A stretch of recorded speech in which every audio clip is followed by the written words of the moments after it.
What have you done?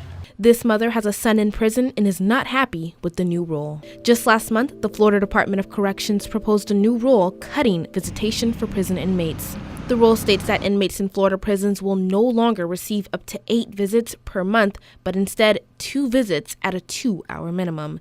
The FDOC says this rule change comes from the increase in contraband being brought into the prisons. University of Florida student Emily Arnold believes this rule could be the FDOC's form of retaliation on inmates. In January, people protested against unfair labor and wages. She says the amount of contraband being brought in is not coming from visitors. Most of the time it is the guards themselves who bring in contraband. And we see this because in Texas, they've cut visitation rights and they've incorporated a video system, but contraband's still coming in at the same pace as before. But not everyone agrees with this. I do think it's fair and it is justifiable.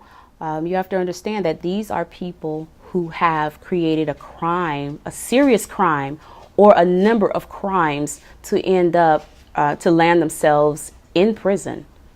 Everett George, a criminal justice lawyer in Tampa, believes these cuts should not be implemented. They are still human beings and they still are citizens of the state of Florida, and they do have rights. With Florida ranking 3rd and having the highest prison population, over 200,000 inmates will be affected by this rule. Incarcerated Workers Organizing Committee Secretary Karen Smith points out a potential drawback.